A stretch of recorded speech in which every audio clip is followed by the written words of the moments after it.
Hace muchas eras, existió una práctica compleja, actualmente en desuso, que combinaba disciplinas filosóficas y espirituales con las ciencias duras de la medicina, la física, la química, la metalurgia y demás.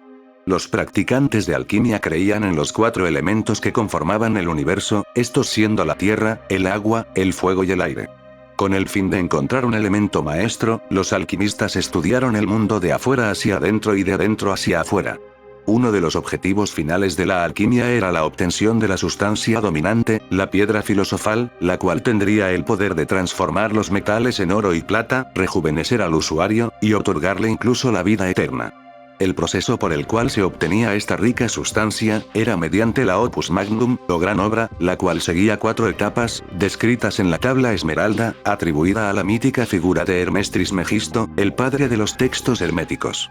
Todo aquel que en el pasado intentase encontrar la forma en que se interrelacionaban lo material y lo que estaba más allá del mundo, volvieron sus cabezas a Hermes Trismegisto, entendiéndose su nombre como Hermes el 3 veces grande.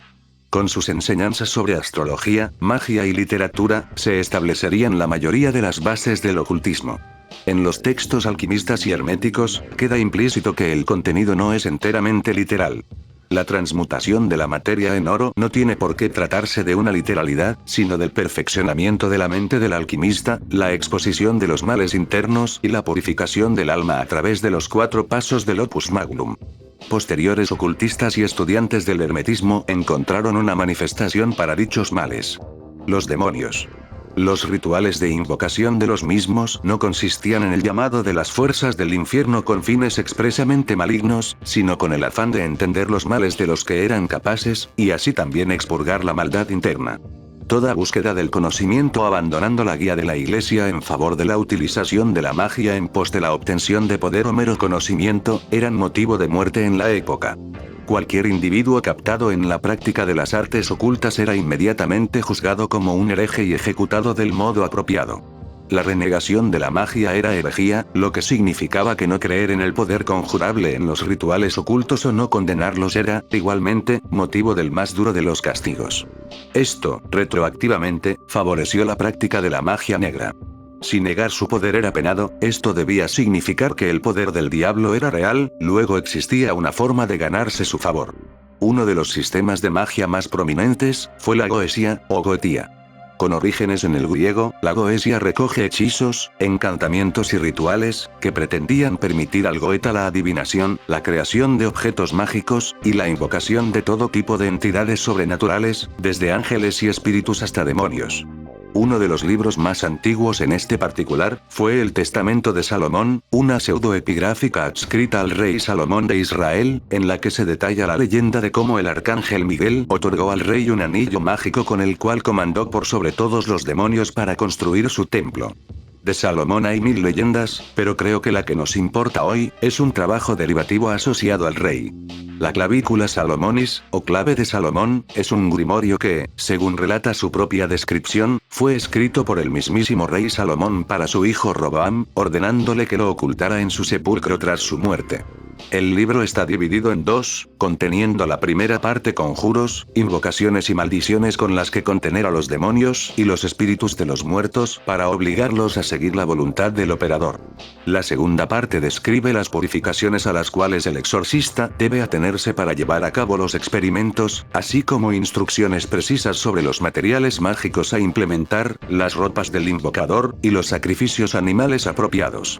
Aunque no se tiene constancia sobre la época exacta ni autoría del libro, los historiadores no lo ubican más atrás del siglo XIV, encontrándose la mayoría de manuscritos supervivientes datados de los siglos XVI al XVIII. Curiosamente, en este libro Salomón nunca menciona los nombres de los demonios o lista su jerarquía demoníaca. Los 72 demonios del rey Salomón no se establecerían explícitamente hasta varios siglos más tarde, con el Lemegetón Clavícula Salomonis, o la clave menor de Salomón, referida a partir de ahora como el Lemegetón. Debido a su naturaleza herética, todos, o virtualmente todos los grimorios, son de autoría anónima, por ello seguirles el rastro y verificar sus fuentes es algo harto complicado. En este caso, es evidente que el Lemegetón está directamente asociado e inspirado con el testamento del rey Salomón. El libro está dividido en 5 partes, siendo la primera de todas la Ars Goetia, un texto que recoge las prácticas goéticas para la invocación de 72 gobernantes del infierno, todos marqueses, duques, príncipes, condes, presidentes o reyes, en contraste con los 72 ángeles, descritos en el libro de arte cabalística del 1517. El texto fue producido por Johann Reuchlin, en el que intentaba reconciliar la ciencia con los misterios de la fe a través de la filosofía teosófica de la Cábala. Aquí listó, basándose en el Tetragrámaton, el nombre explícito de Dios compuesto por 72 caracteres, a 72 ángeles, nombrados añadiendo los sufijos ya y el al final. Cada uno de estos ángeles tiene dominio sobre uno de los demonios del Ars Goetia. Sin embargo, antes de indagar en los secretos de estos señores del infierno, me parece muy importante, y muy interesante, estudiar en mayor profundidad la historia y desarrollo de la clave menor de Salomón. ¿Cómo llegó a producirse el Ars Goetia? Sus fuentes e inspiraciones. Es una historia larga y difusa, así que presten atención.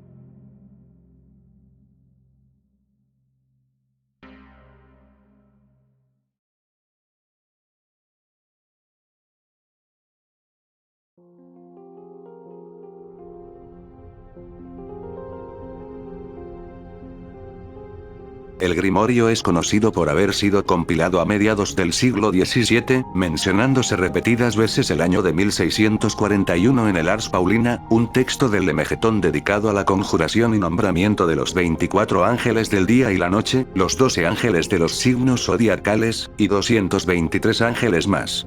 Aunque nos enfocaremos específicamente en la estructura y fuentes del Ars Goetia, el primer libro del Lemegetón, me parece apropiado describir la composición entera del Grimorio. Este está dividido en 5 libros. El Ars Goetia, o el arte de la Goesia, es el primero de estos libros, comenzando con un catálogo de 72 espíritus, listando sus nombres, atributos característicos físicos, sus poderes y habilidades, la forma en la que se manifiestan, y los símbolos o caracteres que los representan y con los que han de ser llamados. Esta lista es seguida por una serie de observaciones, como la aclaración de que los sellos de los demonios han de ser moldeados en metales específicos, como el mercurio para los presidentes. Luego el escritor presenta una serie de anillos, círculos y sellos particulares de protección e invocación, así como varios rezos, plegarias y maldiciones con las que contener a los espíritus. Debido a la naturaleza de la Goesia como un arte oscuro, violento y peligroso, esta es la sección más reconocida y polémica del Grimorio. El segundo libro es el arte de la Goesia teúrgica, el cual deriva su contenido casi en su totalidad de la esteganografía de Juan Tritemio, un monje alemán ocultista y criptógrafo, siendo su obra más reconocida precisamente la esteganografía, un texto de 3 volúmenes escrito en el 1500 y publicado en el 1608, que detalla en gran profundidad métodos de criptografía y el estudio de la aplicación de técnicas para ocultar mensajes u objetos dentro de otros para que pasen desapercibidos, diferenciándose de la criptografía básica. El sistema descrito en la estenografía de Tritemio propone la existencia de un sistema criptográfico tan sofisticado que es capaz de transmitir mensajes sin la necesidad de símbolos o mensajeros, creando una forma de comunicación con las altas esferas celestiales y otorgando la capacidad de la profecía y adivinación, las cuales fueron extraídas de los textos por el propio Tritemio, presuntamente. La diferencia principal entre la esteganografía de Juan Tritemio y el Ars Teurgia Goetia, es que este último presenta símbolos de conjuración literales, mientras que los símbolos en la esteganografía se trataban de un sistema de escritura camuflado. Es posible que el autor del Lemegetón no hubiese descifrado el sistema esteganográfico de los sigilos, ya que para la elaboración del Lemegetón, la esteganografía no había sido publicada en su totalidad, sino que circulaban en manuscritos sueltos.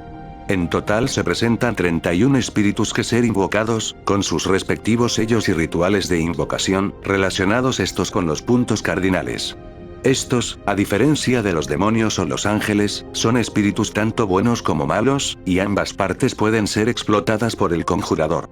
El tercer libro corresponde al Ars Paulina, o el arte paulino, se puede considerar como la contraparte directa del Ars Goetia, pues consiste en una serie de rituales para ganarse el favor y control de los 259 ángeles relacionados con los signos del zodíaco, los días del mes, y las horas del día y la noche, así como de sus cortes de duques y servidores. La mención de los años 1641 y contenido de la traducción de 1656 de la Archidiócesis de la Magia de Paracelso, ubican este libro como escrito en algún momento de la segunda mitad del siglo XVII. El cuarto libro, la Ars Almadel, o Arte Almadel, refiere a la elaboración de un altar portable con el que invocar espíritus. Este texto, se teoriza, podría haber sido originalmente escrito en sánscrito o persa, siendo traducido al latín en algún punto del siglo XII, transformándose con el tiempo hasta sufrir una cristianización evidente, cambiando su nombre original, Almandal, de pronunciación más arábica, por Almadel, más sonoramente judaico.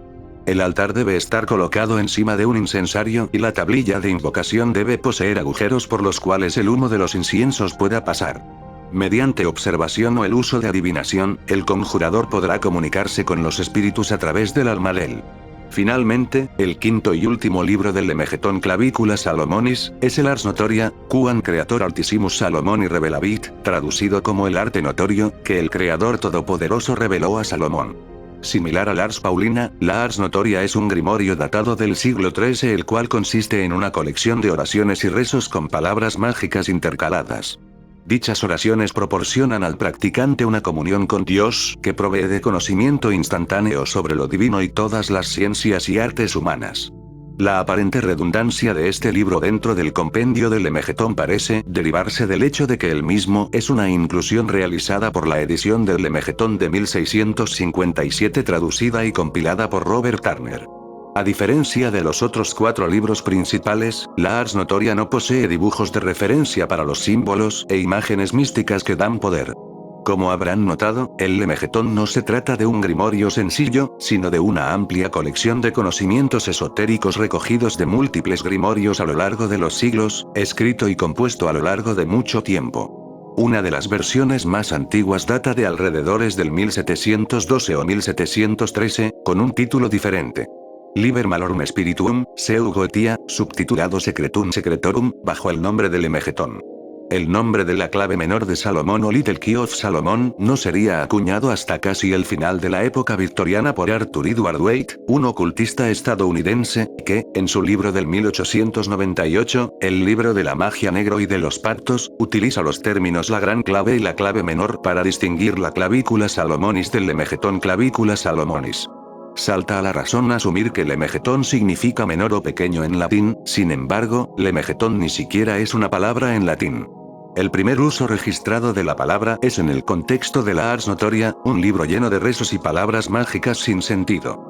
La palabra Lemegeton, en su concepción, tiene multitud de formas debido a la cantidad de copias que circularon del manuscrito, entre ellas Lemogetón, Lemogetan, Lemodegan y hasta Demegetón, estableciéndose el término Lemegeton con la primera copia impresa en latín en el Ars Notoria del 1600. El significado o origen etimológico es igual de vago. Las encantaciones del texto están compuestas por palabras desconocidas, basadas en distorsiones místicas deliberadas del hebreo, griego y las lenguas caldeas, y lo más parecido a una definición, es el contexto en el que es utilizada. Así pues, es llamado el arte notario porque en ciertas notas breves, enseña y comprende el conocimiento de todas las artes, porque Salomón también dijo en su tratado del Lemegetón, es decir, en su tratado de experimentos espirituales y secretos. Teniendo todo esto en cuenta, el nombre la clave menor de Salomón ya no suena tan apropiado para este grimorio, sobre todo teniendo en cuenta que la clavícula Salomonis, el texto más antiguo, se llama realmente la clave menor, ya que clavícula sería el diminutivo de clavis, palabra para clave. Por lo tanto, sería más correcto, tomando en cuenta el título original, Liber Malorum Spirituum, Seu Goetia, Lemegeton Secretum Secretorum, traducir la totalidad del nombre del grimorio como algo parecido a Libro de los Espíritus Malignos, o Goesia, tratado privado de experimentos y rituales secretos. Funcionando así el grimorio como una extensión más compleja y completa de los rituales descritos en la clave menor de Salomón original. Aclarada la estructura del libro y el hecho de que su nombre popular, la clave menor de Salomón, es erróneo, podemos proceder a estudiar los orígenes de los textos e información que componen el primer libro del Lemegetón, el arte de la Goesia.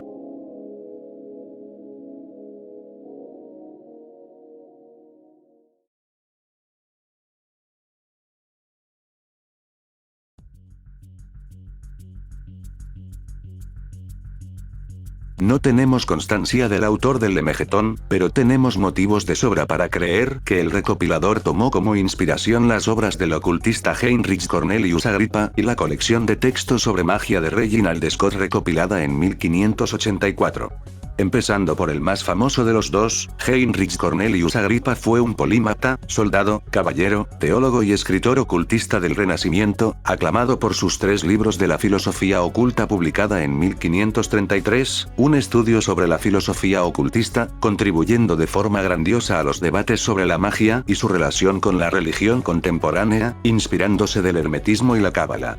La naturaleza del libro, instruyendo sobre los usos posibles de la magia para la medicina, la evidencia y demás provocaron que la Inquisición catalogara a Agrippa de hereje, aunque no fue perseguido activamente a pesar de ello. En el invierno del 1509 o 1510, Agrippa comenzó a estudiar bajo la tutela de Juan Tritemio, quien le recomendó que mantuviera sus estudios sobre lo oculto en secreto. A lo largo de su vida escribió varios ensayos y textos criticando los extremismos de la Iglesia Católica Romana. Los 3 más famosos siendo la declamación contra la nobleza y la preeminencia del sexo femenino, donde denunciaban la superioridad teológica y moral de las mujeres en el contexto religioso en contraste con la actitud más opresora de la Iglesia, los 3 libros relativos a la filosofía ocultista, siendo una composición de ideas acerca del ocultismo y la magia que pronunciaban que la solución al escepticismo era una visión sintética de la magia, mediante la cual el mundo natural se combinase con el celestial y el divino a través de la validación del poder de los demonios, el cual ultimadamente provenía de Dios. A través de esta participación neoplatónica de la magia natural lícita, Agrippa proponía una resolución a todos los problemas epistemológicos derivados del escepticismo, validando al completo la fe cristiana. Este texto permearía en la subcultura de los pensadores ocultistas y practicantes de la magia, entre ellos, por ejemplo, Giordano Bruno, que sería quemado en la hoguera por sus ideas panteístas, entre otras cosas. El tercero de los libros de Agrippa es la Declamación contra la incertidumbre y vanidad de las artes y las ciencias, el cual criticaba el estado de las ciencias en su época y del escepticismo, el cual resolvería en su trilogía de filosofía ocultista posterior. En este libro en particular Agrippa dedicó un capítulo a la goesia y la necromancia, seguido por uno dedicado a la teurgia. En este último, menciona lo siguiente. De la escuela de Porfirio constan el arte almadel, el arte notario, el arte paulino, el arte de las revelaciones y muchas otras supersticiones semejantes. El orden en que se listan dichas artes mágicas asemeja bastante al orden observado en el Lemegetón. Luego está la colección de textos mágicos de Reginald Scott, un político y autor de mediados del 1500 el cual se oponía a la creencia de la brujería o de las brujas.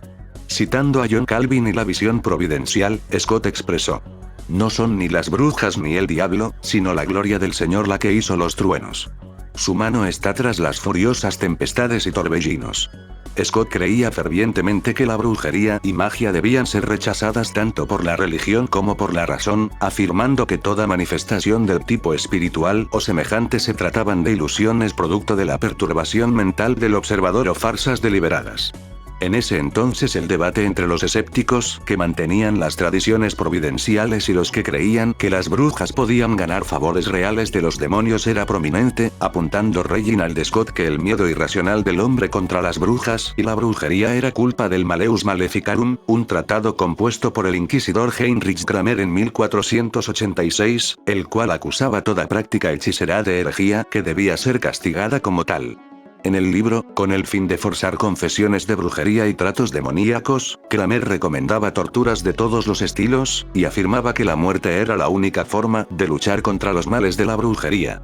A pesar de que el contenido del tratado era inconsistente con las doctrinas de la demonología de la Iglesia Católica y fue criticado por los teólogos de los más altos rangos de la Inquisición, el libro recibió directa aprobación del Papa Inocencio VIII. Con el fin de demostrar su posición, Reginald Scott se puso a la labor de compilar el descubrimiento de la brujería, en el que se detecta notablemente el trato lascivo de las brujas y los brujos en 16 libros, a lo que se añade un tratado sobre la naturaleza y sustancia de los espíritus y demonios.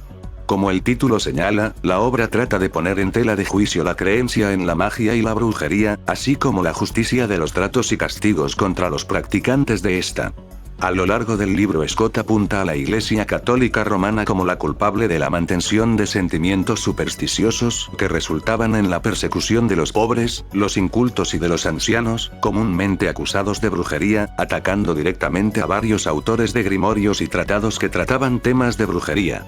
Esta obra no trata simplemente de desmeritar la magia, sino que, además de abordar el asunto desde el punto teológico, recopila varios capítulos describiendo los trucos utilizados en los rituales de conjuración y prestidigitación, enumera a más de 212 autores cuyos trabajos en latín aportaron a su obra, a 23 autores ingleses, y estudió directamente las supersticiones relativas a los actos de brujería registrados en los tribunales de justicia de los distritos rurales, donde más prevalente era la creencia de estas prácticas.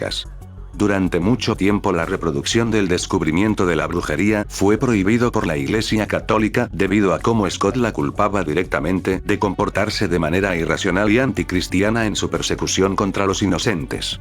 Es en este libro que parece manifestarse de forma más directa la futura estructuración del Lemegeton, cuando Scott lista consecutivamente el Ars Paulina, el Ars Almadel y el Ars Notoria, mismo orden que siguen los libros del Lemegeton Clavicula Salomonis, añadiéndose el Ars Goetia y Teurgia Goetia antes de estos tres.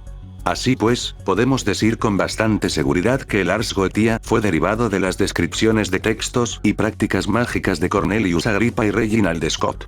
Eso con respecto a la estructuración del grimorio. En lo que concierne al contenido de la Ars Goetia, el más importante e infame de los contenidos es la lista de los 72 demonios invocables. ¿De dónde viene esto? Entre los autores enumerados por Reginald Scott, se encuentra Johann Weyer, un médico, ocultista y demonólogo discípulo de Agrippa, tratándose de hecho de uno de los primeros autores en oponerse a la persecución de las brujas. En 1563, publicó la De Praestigiis Daemonum, o Los trucos de los demonios, donde exploraba una aproximación psiquiátrica a los fenómenos sobrenaturales de la brujería, arguyendo que los practicantes no se trataban de nada más que enfermos mentales que debían ser tratados para su trastorno en lugar de ser ejecutados por brujería. Este trabajo, citado luego por Scott, sería de alta importancia para la abolición de los juicios por brujería en los Países Bajos. En el mismo, un apéndice destacó y comenzó a circular independientemente del texto completo.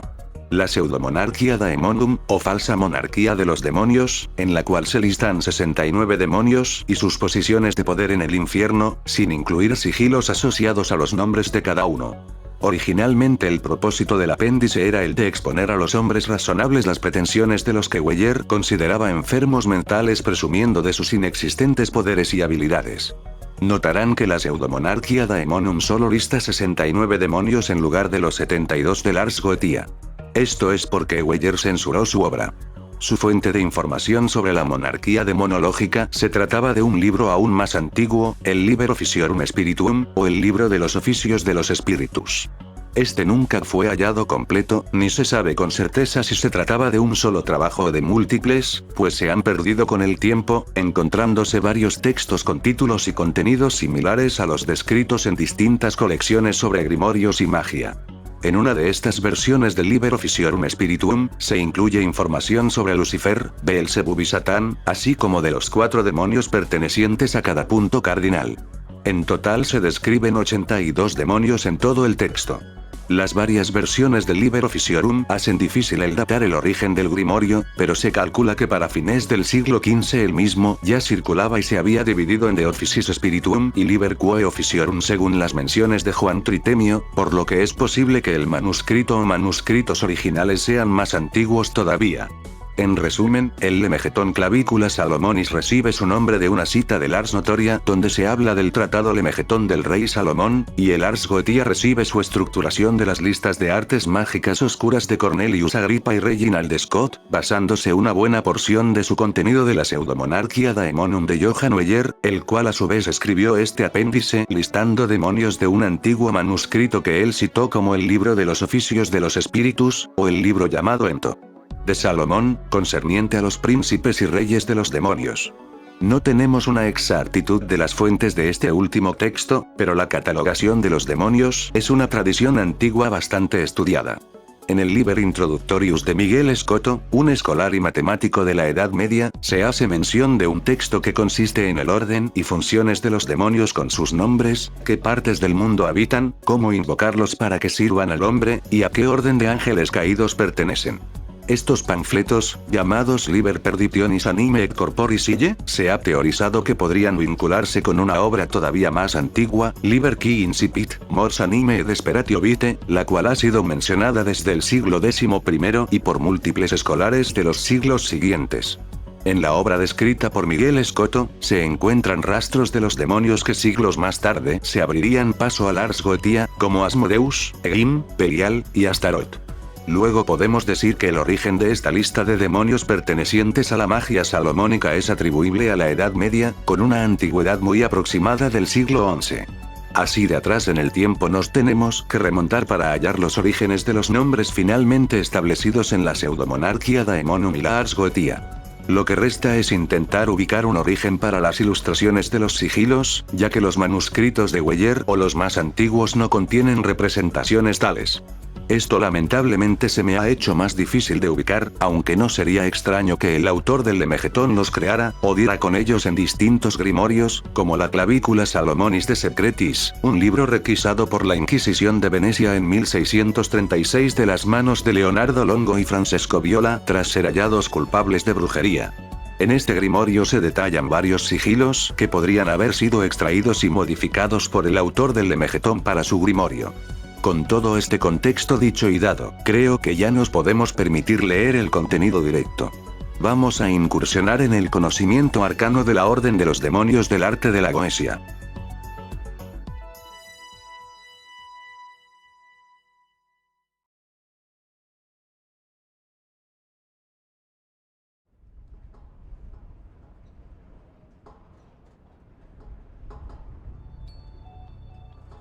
Aunque en el testamento de Salomón el rey se encontró con unos 59 demonios, entre ellos Belzebub y Asmodeo, como se conoce famosamente, aquí se listaron 72 demonios.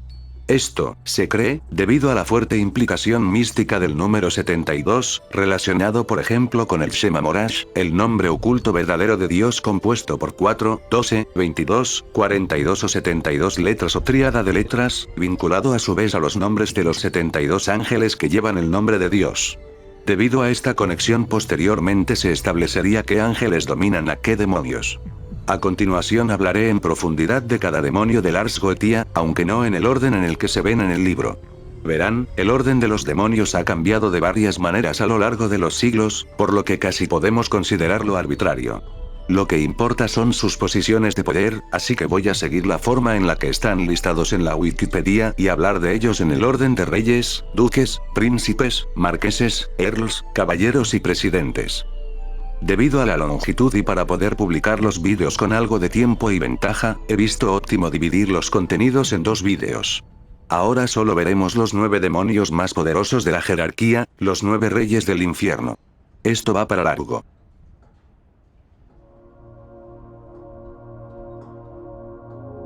Baal. Entrada en el Lemegeton. El primer espíritu principal es un rey que gobierna en el este, llamado Baal. Vuelve a los hombres invisibles y reina sobre 66 legiones de espíritus inferiores. Se aparece en diversas formas, a veces como gato, otras como sapo, en ocasiones como hombre, e incluso en todas estas formas al mismo tiempo. Esta es su marca, la cual ha de ser llevada en un lamen antes de llamársele, o si no, no obedecerá tus comandos. Un lamen, antes de proseguir, es un tipo de amuleto llevado a modo de colgante, inscrito con el símbolo mágico que el conjurador vea necesario para reflejar su poder, control, estatus o fidelidad. En la pseudomonarquía Daemonum, Weyer describe a Baal como el primero y principal rey, manifestándose con 3 cabezas, una de ellas como la de un sapo, la segunda como la de un hombre, y la tercera como la de un gato, hablando con una voz ronca. En otras versiones del mismo Lemegeton, se describe que, en lugar de una cabeza de gato, posee una cabeza de perro. Unos siglos más tarde, muchos de los demonios que veremos en esta lista serían descritos en el Diccionario Infernal de Jacques Collin de Plancky, un ocultista y demonólogo francés el cual escribió el libro organizando las jerarquías de demonios y otorgando ilustraciones de sus apariencias, de mano de Louis Le Breton. De aquí es de donde provienen la mayoría de ilustraciones más famosas de estos demonios. En el diccionario infernal, se establece claramente que se manifiesta consistentemente como un ser con cabeza de hombre, sapo y de gato. En el libro de Spirits, Baal es llamado Beal, y su estatus es altamente reducido, comandando solo 6 legiones de demonios y estando bajo el poder de Oriens, el demonio rey cardinal del este o del oriente. En esta versión conserva su poder de invisibilidad, sumándose el poder de ganarse el favor ajeno. En el Liber Officiorum Spirituum, su nombre presenta nuevas variantes, como Baal o Boal, y se describe como un rey o soldado con los poderes de la invisibilidad, el amor y las ciencias. Según la versión, comanda además 250 legiones de espíritus. En el grimorio atribuido al Papa Honorio III, se lo menciona bajo el nombre de Astaroth, teniendo de nuevo la capacidad de dar invisibilidad y popularidad al conjurador, y en el Gran Grimorio se lo lista como un subordinado de Lucifugero Focale, el primer ministro del infierno directamente mandado por Lucifer. Según Thomas Rudd, un matemático ocultista centro de una agrupación de magos que practicaban la teurgia, Baal era opuesto por el serafín Rejua, su nombre significando el dios exaltador. Este ángel es invocando llamando al este, pudiendo conectar con este recitando el Salmo 3, 4. Mas tú, Jehová, eres escudo alrededor de mí. Mi gloria, y el que levanta mi cabeza. Asiste al conjurador a ejecutar las tareas más complicadas. El autor del diccionario infernal se planteó la posibilidad de que Baal estuviese de algún modo conectado en el pasado con la figura del Baal o Baal, un título honorífico que recibían algunas personas en el Levant durante la antigüedad, significando señor o dueño. El uso del término fue asociado con los dioses, encontrándose en inscripciones que vinculaban a Baal con el dios de las tormentas en las antiguas religiones mesopotámicas. Aunque el título tenía un uso lo suficientemente genérico como para ser atribuido a cualquier dios sin la presencia de un contexto que especificase a cuál se refería en particular, Baal fue utilizado como nombre propio de Hadad, el equivalente a Zeus o Júpiter de la religión de los cananeos. En el ciclo de Baal, un texto ugarítico de aproximadamente el 1500 a.C., se detalla la batalla cósmica entre el dios de las tormentas Baal, identificado como Hadad, y el dios de los océanos, Yam, su victoria, la construcción de su templo y su eventual pelea contra el dios del inframundo, Mot. Para el primer milenio antes de Cristo, las figuras de Hadad y Baal se habían separado por completo, venerando los arameos a Hadad y los cananitas y fenicios a Baal. Durante la veneración de los fenicios, Baal pasó a ser Baal Hamon, asociándose su poder con la fertilidad de las vegetaciones y el clima, representado como un hombre de larga barba con cuernos de carnero, venerado también bajo el nombre de el Señor de dos cuernos.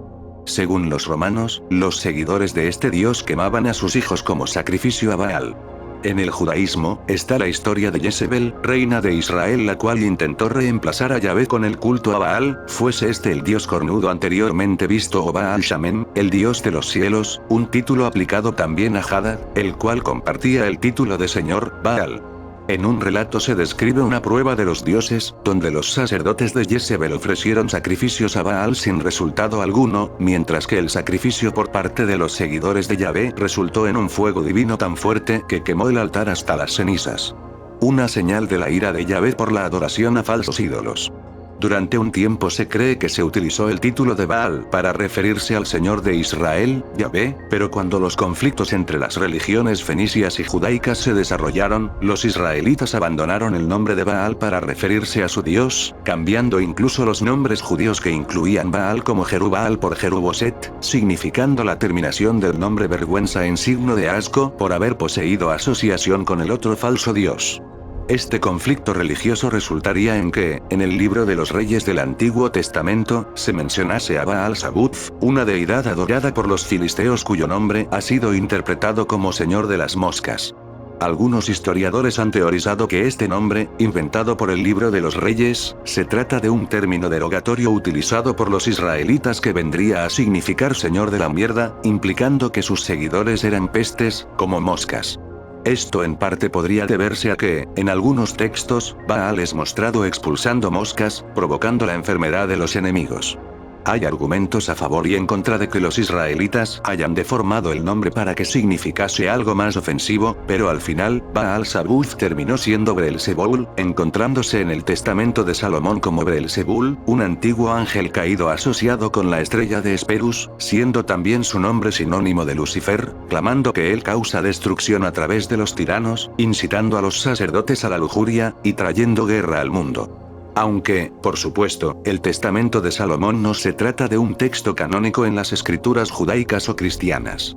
Estas transformaciones, de un antiguo dios principal de las tormentas, a un dios cornudo de la fertilidad, a un dios de las pestes por ser el enemigo, convirtieron finalmente durante el cristianismo a Baal en un príncipe de los demonios, Beelzebul, más tarde Beelzebub, el señor de las moscas y la peste, una de las figuras más importantes del infierno en todos los tratados demonológicos.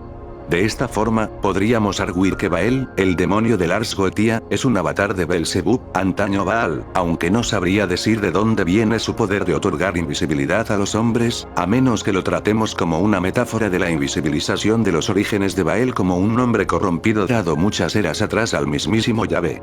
Un par de menciones de Baal o Baal en la cultura popular incluyen su aparición en Genshin Impact, y volveremos a escuchar eso demasiadas veces, como un demonio reclutable en la franquicia de Megami Tensei Persona, como una invocación en Bayonetta 2, un jefe en Devil May Cry 4, y como el jefe final de Bloodstained, Ritual of the Night.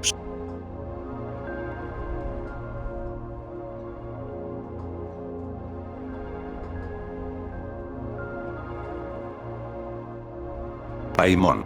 Entrada en el Lemegetón. El noveno espíritu es Paimon, un gran rey, altamente obediente a Lucifer. Se aparece en la forma de un hombre sentado sobre un dromedario, con la más gloriosa corona sobre su cabeza. Tras él lo siguen una corte de espíritus cual hombres con trompetas y sonoros cimbales, y toda una horda de instrumentos musicales. Tiene una gran voz, y ruge a su llegada. Su lengua es tal que el mago no podrá entenderla a menos que lo obligue a hablar como él. Este espíritu enseña sobre todas las artes y ciencias, entre otras cosas secretas. Puede descubrir todos los secretos de la tierra, el viento y el agua, o dónde están las cosas que desee saber. Da dignidad y confirma los saberes. Puede vincular o hacer que cualquier hombre se postre ante el mago si éste lo desea. Él da buenos familiares, y como tal puede enseñar todas las artes. Debe ser observado en dirección al noreste. Es de la Orden de los Dominios y comanda sobre 200 legiones de espíritus. Una parte es de la Orden de los Ángeles, la otra de las potestades. Si llamas solo al espíritu de Paimon, deberás hacerle una ofrenda, y 2 reyes lo acompañarán, llamados Bebal y Abalam, entre otros espíritus de la Orden de las Potestades. En su poder tiene 25 legiones, porque estos espíritus sobre los que tiene poder no están siempre con él, a menos que el mago los obligue. Esta es su marca, la cual debe llevarse en un lamen. Entre las revisiones observadas en otras formas de Lars Goetia, se cambian los conocimientos de Paimon sobre los vientos por la capacidad de revelar los secretos de la mente. Otras diferencias son que algunas lo ubican más explícitamente al este que al norte o al noreste, pero es generalmente aceptado que se trata de un espíritu con dominio sobre el noreste. Los demonios que lo acompañaban, Bebal y Abalam, no tienen mucha más participación en la mitología de los demonios, siendo el primero descrito siempre como acompañando al rey Paimon, y es conocido también bajo el nombre de Abal. Algunos arguyen que podría ser una manifestación o avatar del mismo Baal o Baal. Abalam, también escrito como Abalim, se cree que podría originarse del libro de Eclesiastés, donde un verso dice vanidad de vanidades, todo es vanidad. Dicho en hebreo, sería Abel Abalim, dando nombre posiblemente a este demonio. Esto encaja con la descripción dada en la pseudomonarquía Daemonium, donde se narra brevemente la arrogancia de Lucifer y se describe al rey Paimon como un hombre de semblante afeminado. De este modo fue representado en el diccionario infernal, con un cuerpo como de quimera masculina con un agraciado rostro femenino. El ángel que gobierna por encima de Paimon es el querubín Jasiel, significando su nombre el Dios misericordioso, representando el perdón divino. Obtiene favores de las altas esferas, la piedad de Dios y ejecuta todas las promesas. Para conectar con él, se debe citar el Salmo 25, 6. Acuérdate, oh Señor, de tu compasión y de tus misericordias, que son eternas. En algunos textos previos a Lars Goetia o la pseudomonarquia, Paimon, también conocido como Poimon en el Libre des Spirits y Bayemon en el Grimorio del Papa Honorio, es señalado como uno de los reyes de las direcciones cardinales, habitando en el este, y estando bajo el control del arcángel Rafael. Similar a Baal, el Libre des Spirits acredita a Paimon con solo 25 legiones de espíritus. Uno de los espíritus bajo su poder directo que emplea es el obispo Esperión. Dependiendo de la versión, no está del todo aclarado si Paimon solía formar parte de los dominios o de los querubines, aunque siendo dominado por Jasiel, veo más lógico asumir que formaba parte de los querubines. De nuevo, también no está claro si el que lleva la corona en las descripciones del rey del infierno es el propio rey Paimon o su dromedario. Su voz es una característica importante, descrita siempre como ronca e inentendible, hablando, según el Liber Officiorum Spirituum, en su lengua demoníaca nativa hasta ser comandado a hablar en el lenguaje del conjurador. Sus poderes son de los más interesantes, describiéndose que responderá con total verdad cualquier pregunta que se le haga, pudiendo revelar tesoros ocultos en cualquier parte de la Tierra o los asuntos privados de cualquier individuo.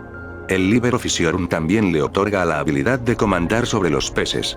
Su aparición más interesante en mi opinión es, sin embargo, el libro de Abraham Elin, la historia del mago egipcio Abraham de Worms alrededor del 1360 al 1460.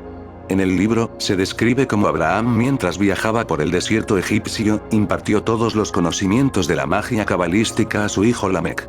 En sus memorias, Abraham de Worms cuenta cómo conoció a Abraham Elin, un anciano egipcio que le enseñó todos los secretos de la cábala en la forma de 2 manuscritos a cambio de que éste jurase lealtad y servitud eterna a Dios, y le ofreciera 10 florines dorados, los cuales distribuiría a 72 personas de Arachi. En este libro, Paimon posee conocimiento sobre todos los eventos pasados y futuros, la capacidad de aclarar cualquier duda, provocar la aparición de espíritus, crear visiones e ilusiones, reanimar a los muertos por varios años, volar y permanecer indefinidamente bajo el agua. Esto último de nuevo trae a la mente la relación entre Paimon y el agua, o su control sobre los peces detallado en el Liber Officiorum. En el mismo libro de Abraham Elin se estudia más la etimología de Paimon. Frecuentemente escrito Pimón, a veces Paimonia, probablemente provenga del hebreo pom, que significa el campanilleo de una campana pequeña. Este término a su vez deriva de la raíz hebrea pom, agitar, impulsar o ir hacia adelante. La palabra pom es utilizada en los versos del Éxodo donde se describe la creación de los ropajes de los sumos sacerdotes, específicamente la creación de sus túnicas y el motivo de las campanas y granados pegados a estas. Los rabinos otorgaban a Paimon el título de Osasl o Azazel, el nombre utilizado en el Levítico para referenciar al chivo expiatorio.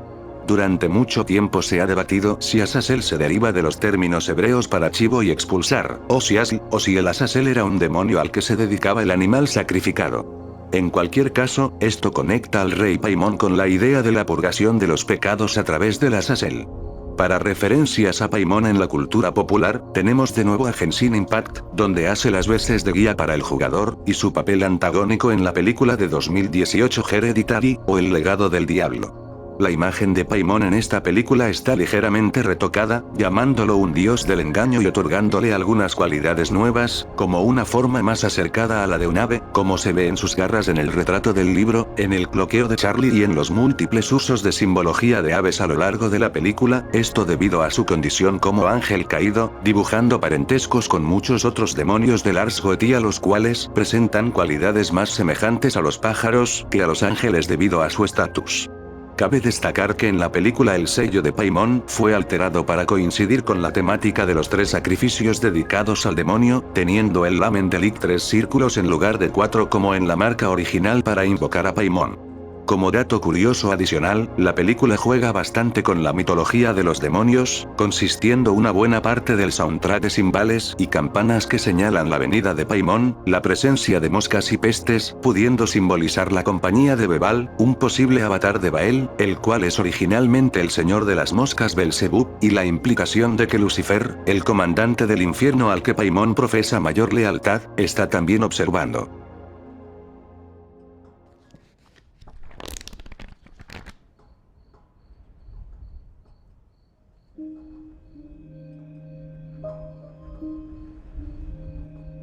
Belet. Entrada en el Lemegetón. El 13º espíritu es Belet, un poderoso y terrible rey que monta un caballo pálido acompañado por trompetas y toda clase de instrumentos musicales acompañan su llegada. Se muestra furioso ante su primera aparición.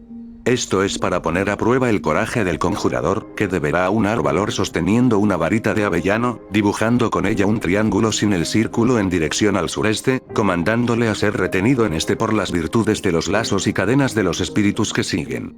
Si no ingresa al triángulo siguiendo tus amenazas, practica las mismas ante él, y entonces demostrará obediencia e ingresará a este para ejecutar cualquier orden del exorcista, aunque uno debe recibirlo con corteza, pues es un gran rey y debe ser homenajeado, como los príncipes y reyes que lo acompañan lo hacen. Siempre deberás llevar un anillo de plata en el dedo medio de la mano izquierda y sostenerlo frente o contra su rostro como ellos lo hacen con Amaimón. El rey Belet causa todo el amor posible, tanto de hombres como mujeres hasta que el maestre exorcista haya visto su mente complácida. Pertenece a la Orden de los Poderes y gobierna sobre 85 legiones de espíritus. Su noble sello es este, que debe ser vestido frente a uno a la hora del trabajo.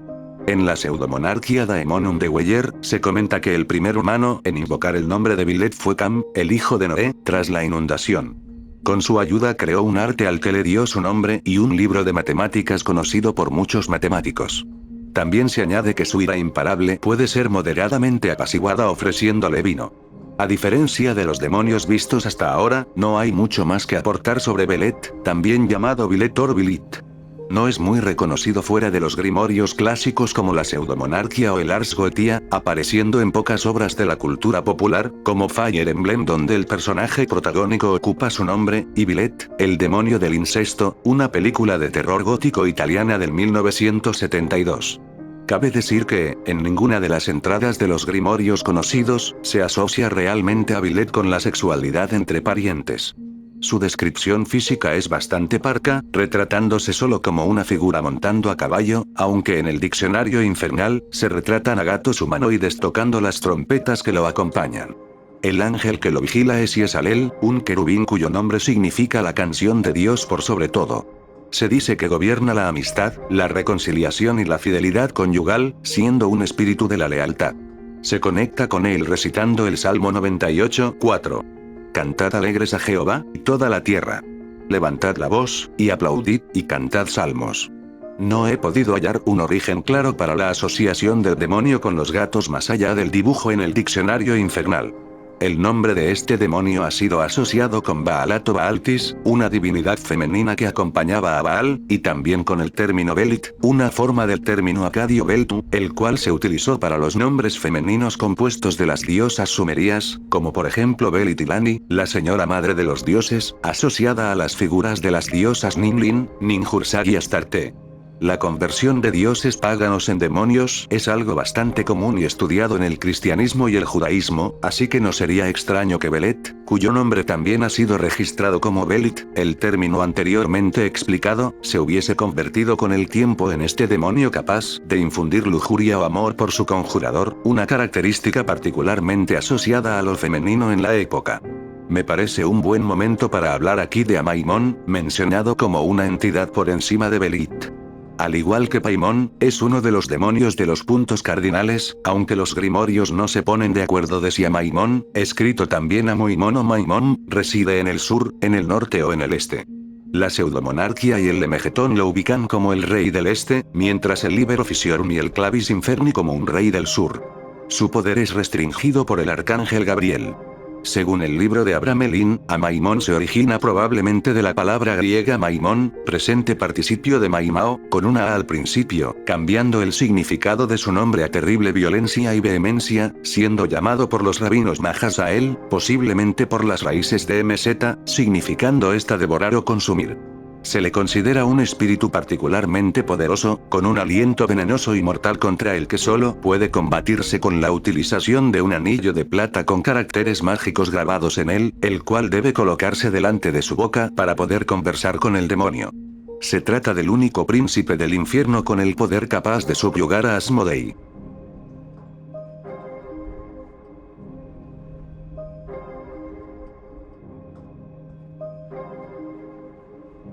Purson. Entrada en el Lemegetón. El 20º espíritu es llamado Purson, un gran rey. Se aparece comúnmente como un hombre con el rostro de un león, enarbolando una cruel serpiente en su mano, montando un oso. Junto a él vienen los sonidos de las trompetas. Sabe de cosas escondidas y puede descubrir tesoros y hablar sobre las cosas del presente y del pasado y del porvenir.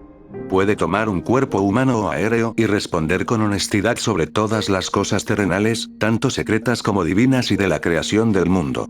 Trae buenos familiares. bajo el poder de su gobierno se alzan 22 legiones de espíritus, parcialmente de la Orden de las Virtudes y parcialmente de la Orden de los Tronos. Esta es su marca, a la cual procura obediencia y que el exorcista debe llevar al llevar a cabo los trabajos con Purson. Purson no tiene mucha historia por sí solo a diferencia de otros demonios. Una de sus apariciones es en el libro de San Cipriano, una serie de grimorios atribuidos a San Cipriano de Antioquía, llamados también el Tesoro del Hechicero. La leyenda cuenta que en el año 1001 un monje llamado Jonás Sufurino contactó con los espíritus superiores de la corte infernal, quienes le ofrecieron un manuscrito en pergamino virgen el cual contenía la información que presenta.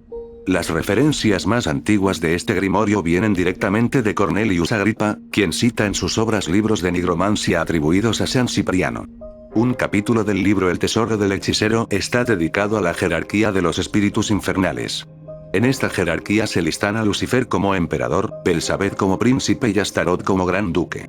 A su comando están los espíritus superiores, entre ellos Fleureti, el teniente general del infierno, con el poder de hacer caer granizo donde se quiera y con la potencia de obrar cualquier deseo al manto de la noche, gobernando sobre Batín, Pursan y Abigar. Igualmente aparece en el Gran Grimorio y el Grimorium Verum. Curiosamente, su descripción encaja con la representación gráfica de Pruflas en el diccionario infernal, un demonio que solo aparece en la pseudomonarquía como un duque y príncipe en lugar de un rey, siendo posible que el nombre Purson sea otra variante de Pruflas, llamado también Pruslas, aunque extrañamente, Pruflas y Purson se ven bien diferenciados en el posterior libro del Santo Cipriano, estando Pruflas bajo el dominio de Satanaquia. De la Orden de los Tronos, Paalia es el ángel que mira por encima de Purson, siendo su nombre Dios el Redentor. Este espíritu significa redención y sirve contra los enemigos de la religión, gobernando la religión, la teología y la moralidad. Para conectar con este uno debe recitar los Salmos 116, 4. Entonces invoqué el nombre de Jehová, diciendo: Oh Jehová, libra ahora mi alma. Similar a muchos otros demonios, Purson aparece en la saga Shin Megami Tensei como un demonio, aunque no ha sido muy representado en otras obras a lo largo del tiempo.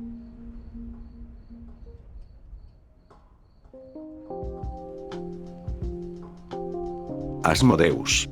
Entrada en el Lemegetón. El 32º espíritu es llamado Asmodai. Es un gran rey, fuerte y poderoso. Se aparece con 3 cabezas, donde la primera es cual toro, la segunda cual hombre y la tercera cual carnero. Ha aparecido también con cola de serpiente, vomitando o eructando llamaradas de su boca. Sus pies son palmeados como los del ganso. Se sienta en un dragón infernal cargando una y un estandarte en sus manos. Es el primero y más elegante bajo el poder de Amaimón, y acude antes que ningún otro. Cuando el exorcista mentaliza su llamada, le permite ser bravo y alzarse en sus pies todo el tiempo de la acción. Si uno está asustado, se le abrumará.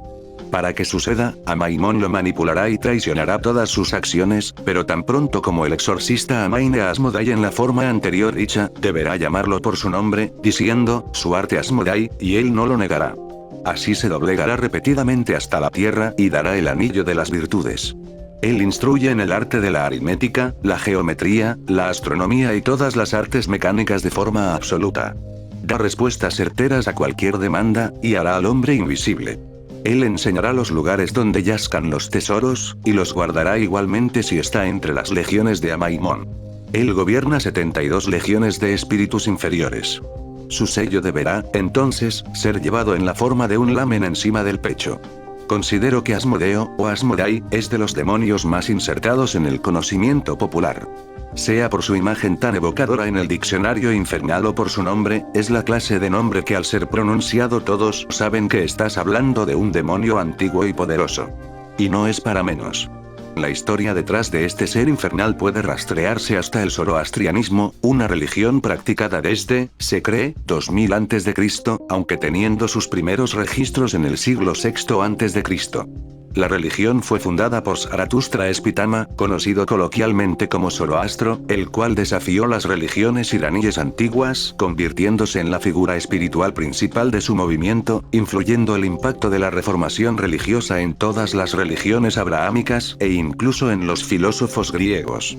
En esta religión, existían los daevas, entidades sobrenaturales de características detestables, descritos como dioses que han de ser rechazados debido a su promoción del caos y el desastre. Uno de estos dioses del desastre era Aeshma, el demonio de la cólera, la ira y la furia.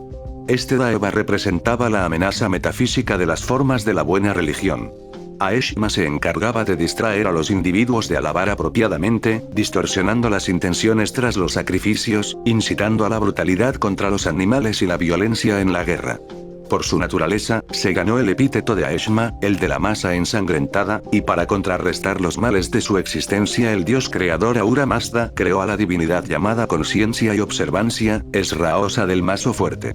Su nombre pudo haber sido registrado como Aeshma Daeva en la antigüedad, observándose en el libro de Tobías, datado del siglo III al II a.C., la aparición de un demonio llamado Asmodaios, el cual asesina a los pretendientes de una mujer llamada Sara cada noche antes de que se consume el acto sexual que avalaría el matrimonio.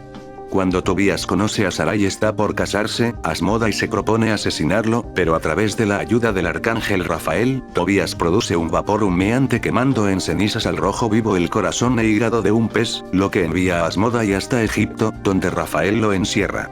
En el Talmud se presenta como Ashmedai, y en el Testamento de Salomón se presenta como Asmodeus, el cual predice que el reino de Salomón un día será dividido, y al ser interrogado por el rey de Israel, este le explica que es hijo de una mujer humana y un ángel, siendo constreñido por el poder del ángel Rafael y los siluros de los ríos de Asiria, odiando las aguas. En otra leyenda salomónica, Asmodeus arrojó al rey a 400 ligas de distancia de la capital al alzar un ala al cielo y la otra hacia la tierra, y en la ausencia de Salomón gobernó sus tierras hasta que Salomón regresó, y su cólera ahuyentó al demonio. En leyendas islámicas, Asmodeus es encerrado en una roca tras este último encuentro en lugar de huir. Y por supuesto no podemos olvidar una de las leyendas que le dio origen al Ars Goetia, la construcción del templo de Salomón, la cual cuenta como el rey dominó a Asmodeo para construir su templo. Aunque en estos mitos originales no hay una representación consistente de los males de Asmodeus, el manuscrito titulado Lanterne of Light proveía con un sistema que clasificaba a los demonios basándose en los 7 pecados capitales. El primero es Lucifer, gobernando con maldad sobre los hijos del orgullo. El segundo es Belzebú, el señor de los envidiosos. El tercero es Satán, y lidera con ira. Abadón es el cuarto de ellos, y su rutina es la pereza. El quinto es Mamón y tiene con él la avaricia. El sexto es llamado Belpegor, el dios de la gula. El séptimo y último es Asmodeo, que lleva consigo a los lascivos. A partir de este texto se asociaría la figura de Asmodeus como la de un demonio sexual, lascivo y violento, probablemente debido a su mito original donde impedía la consumación del acto sexual, funcionando casi como una figura castigadora ante el deseo carnal, del cual Tobías estaba exento. Más tarde en el Maleus Maleficarum se catalogaría de nuevo a Asmodeus como el demonio de la lujuria, comandando 72 legiones de demonios, tratándose de uno de los reyes del infierno bajo el imperio de Lucifer, incitando al juego y supervisando todas las casas de apuestas en las cortes del infierno. También es posible que su asociación a la lujuria sea dada de su autoproclamado nacimiento de una mujer y un ángel, o de la creencia de la Kabbalah y el rabino Shlomo Ibn Aderet, que había nacido de la unión entre el rey David y el demonio Agrabad Malat, una reina de los demonios y un ángel de la prostitución sagrada. La influencia de Asmodeo en los cuentos y mitos populares es enorme y aparece repetidas veces en el Corán, el cristianismo y la Cábala, así que para no alargar esto más de la cuenta, el motivo por el que creo que Asmodeus es tan prevalente en la cultura popular es por sus 2 apariciones más importantes en la literatura. En Las Mil y Una Noches, el cuento de la ciudad de bronce relata cómo una expedición dirigida por arqueólogos termina hallando un recipiente de bronce en el que se encuentra un jinn, o genio, el cual originalmente se trata de Asmodeo en los mitos originales. Curiosamente, el detalle de que el recipiente fuese de bronce fue una mala traducción, pues en realidad se trataba de un recipiente de vidrio, confundiéndose brass con glass en las traducciones. Este destino sería de nuevo referenciado en El Diablo Cojuelo de 1641, escrito por Luis Vélez Guevara. En esta novela satírica de la literatura universal, Asmodeo es representado como un demonio con un genio satírico, y como recompensa por liberarlo, le enseña al protagonista las miserias de los habitantes de los apartamentos de Madrid. Basaria, de la Orden de los Dominios, es el ángel que controla a Asmodai. Su nombre significa Dios el justo, y gobierna sobre la justicia, influye en los nobles, los magistrados, los abogados y otorga elocuencia en la palabra. Se conecta con él mediante el recitado de los Salmos 33, 4. Porque recta es la palabra de Jehová, y toda su obra es hecha con fidelidad. Asmodeus se encuentra en toda clase de obras en la cultura popular. Es el antagonista principal de la última película de la franquicia de Actividad Paranormal y de El Exorcista del Papa con Russell Crowe, es la sombra de un jefe de Persona 5 el cual resulta ser, de forma temáticamente adecuada, un acosador sexual.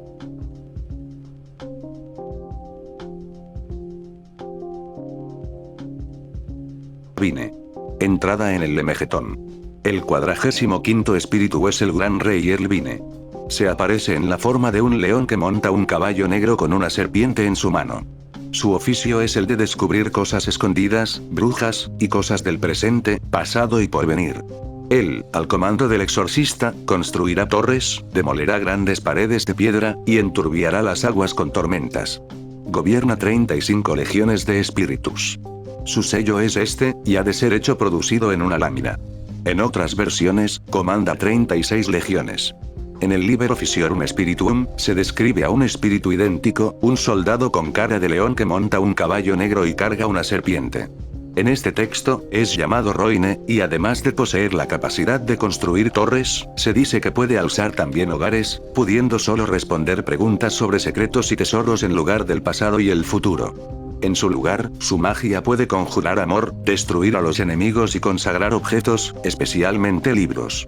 A diferencia de la mayoría de demonios, no parece tener su origen en otras criaturas mitológicas, sino que su nombre, Vine, parece provenir del latín vinea, o vino, nombre que también recibían algunas máquinas de la antigüedad hechas con el fin de derribar muros. Es opuesto por el ángel Sealia del orden de las virtudes. Su nombre es entendido como el dios que agita a todos los hombres. Se encarga de confundir a los orgullosos y a los perversos, así como de exaltar a los caídos y humillados. Su espíritu significa motivación y gobierna la vegetación. El Salmo 94:18 conecta con Sealia. Cuando yo decía, mi pie resbala, tu misericordia, oh Jehová, me sustentaba. Aparece en un spin-off de la franquicia de Megami Tensei y en el manga y anime Bienvenido a la escuela para demonios Iruma-kun como un personaje menor.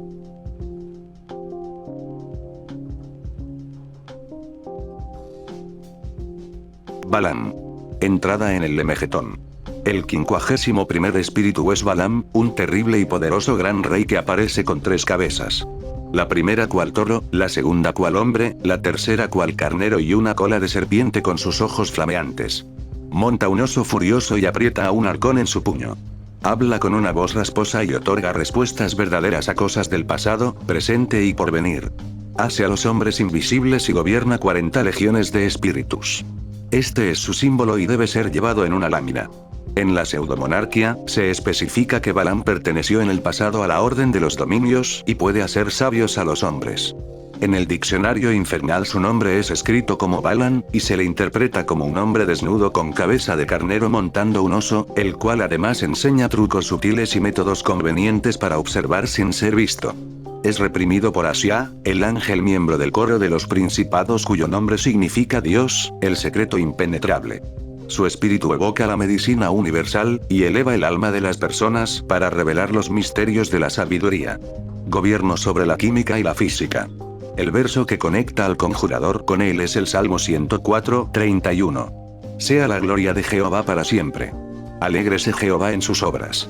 La identidad de Balaam parece relacionarse con el adivino Balaam, un mago y profeta no israelita que había sido bendecido con la habilidad de conocer los momentos exactos en los que Dios estaba enfurecido.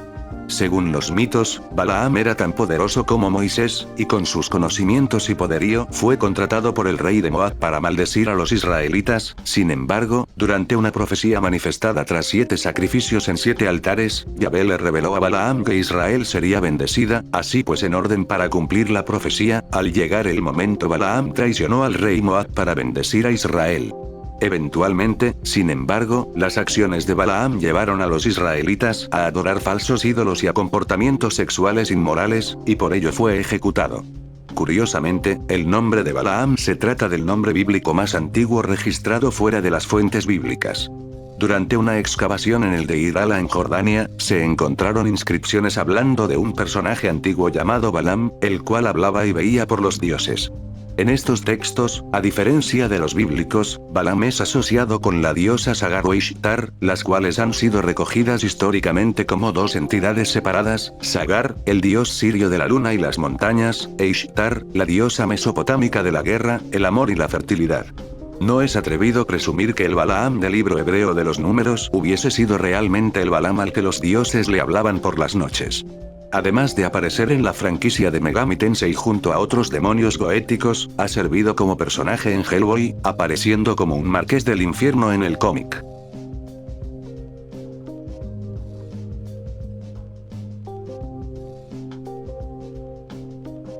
Sagan. Entrada en el Lemegetón. El 61º espíritu es Sagan, un gran rey y presidente. Se aparece primero en la forma de un toro con alas de grifo, para luego adoptar una forma humana. Vuelve ocurrentes a los hombres, y puede transformar el vino en agua, y la sangre en aceite, y también el agua en vino. Puede transformar todos los metales en monedas del mismo material, y puede volver en sabios a los estúpidos. Gobierna 33 legiones de espíritus. Su sello ha de ser llevado en una lámina. Lamentablemente no puedo decir que haya encontrado más información relevante sobre este demonio. En los 3 grimorios que frecuentamos sus descripciones son breves y concisas. La única información extra que he encontrado es su participación en la serie Nagakuro, un proyecto literario iniciado en 2009 por el artista y dibujante de manga Alex García. En esta historia se utilizan motivos recurrentes de la demonología, y Sagan aparece junto a Agares y otro personaje llamado Primo. Digo todo esto que no es tan relevante para la Goesia porque parece ser que hay sitios web que han entendido la información de este webserie de los 2000 como parte de la mitología verdadera de este rey del infierno, lo cual no es así. Cuidado con de dónde recaban su información si quieren invocar demonios a la tierra para ganarse sus favores. El poder de Sagan es constreñido por el arcángel Umabel, su nombre significando Dios por encima de todos los nombres elevados. Su poder está en su capacidad por conseguir la amistad y confianza de cualquiera, y gobierna sobre la astronomía y la física. Se conecta con este a través de los Salmos 113:2. Sea el nombre de Jehová bendito, desde ahora y para siempre. Desde el nacimiento del sol hasta donde se pone, sea alabado el nombre de Jehová. Excelso. Además de aparecer en la webserie anteriormente mencionada, es un personaje en el anime Magi, El laberinto de la magia, una serie que toma elementos de las 1001 noches. Sagan aparece en el piso 61 de una mazmorra como un genio que odia a los humanos.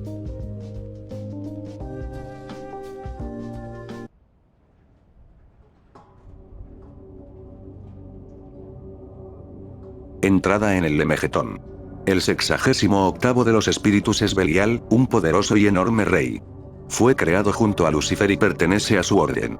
Se aparece en la forma de un hermoso ángel sentado en un carruaje de fuego, hablando con una voz calma, declarando que fue el primero en caer de entre los más valiosos y sabios que hubo antes de Miguel y otros ángeles del cielo. Su oficio es el de distribuir promociones y posiciones senatoriales, y causar el favor de sus amigos y enemigos. Él da excelentes familiares, gobernando 80 legiones de espíritus. Nótese que al rey Belial deben ofrecerse sacrificios y regalos presentados ante él por el exorcista, o de otra forma no responderá con la verdad a sus demandas. Así no se atrasará ni una hora en la verdad, excepto que se encuentre limitado por los poderes divinos. Su sello es tal que así, y ha de ser llevado por el exorcista en una lámina. Es de mi entendimiento que, con una lámina, no se refiere a literalmente una plancha de un material metálico o una lámina como la de una escuela, sino una capa o abrigo colocado sobre el ropaje del hechicero que hace las conjuraciones.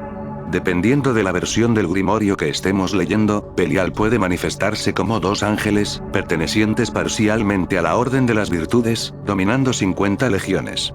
En la pseudomonarquía de Weyer, se desarrolla un poco más la idea de que Belial, siendo el primero de los ángeles que cayeron tras Lucifer, fue quien sedujo a los demás ángeles a caer. En el diccionario infernal, se dice: el infierno nunca ha recibido un espíritu más villano y disoluto, más enamorado del vicio por el placer del vicio. Si su alma es indecorosa y vil, su exterior es seductivo, lleno de gracia y dignidad. Fue adorado en Sodoma y otras ciudades, mas nadie se atrevió nunca a erigir un altar en su nombre. Igualmente se repite la idea de que Belial comenzó la revolución de los ángeles, siendo expulsado primero del cielo por ello. Al invocarlo, se le debe comandar en el nombre de Dios, que hable con la verdad únicamente, o comenzará a mentir.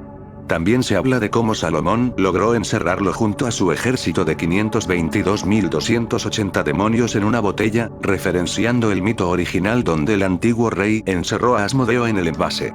En esta versión, tras encerrarlo junto a 666 millones de demonios, lo escondió en una botella en el fondo de un pozo que posteriormente sería descubierto por la gente de Babilonia. Belial, asustado de ser encerrado de nuevo, tomó la forma de un ídolo vacío, ganándose la veneración de los babilonios. Entre Asmodeo, Lucifer y Belzebú, Belial es otro de las más famosas formas del diablo. Originándose como su propia entidad, con el tiempo fue personificado como un nombre del diablo cristiano en el Nuevo Testamento. En el Antiguo Testamento y la Biblia hebrea, Belial era no un demonio, sino un término comúnmente utilizado para referirse a los malvados e indignos, etimológicamente formado por las palabras Beli y Yabal, carente y valioso.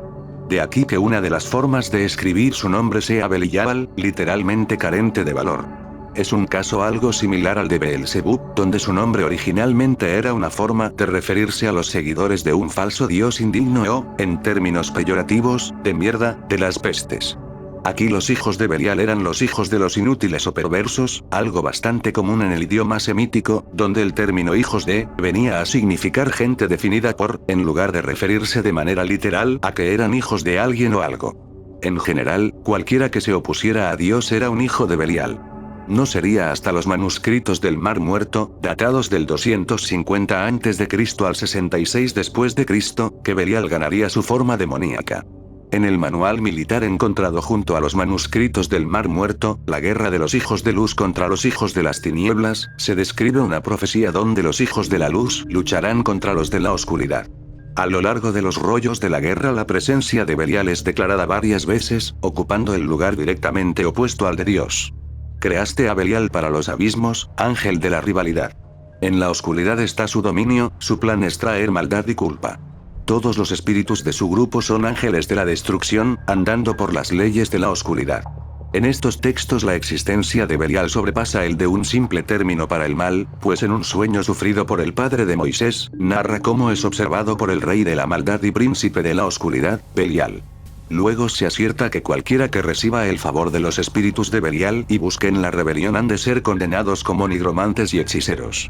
En distintos futuros textos se sigue presentando a Belial como la oposición a Dios, y en los versos del libro de los jubileos se describe a los hombres sin circuncidar como hijos de Belial, ergo fornicadores, luego malvados que caerán en las tinieblas.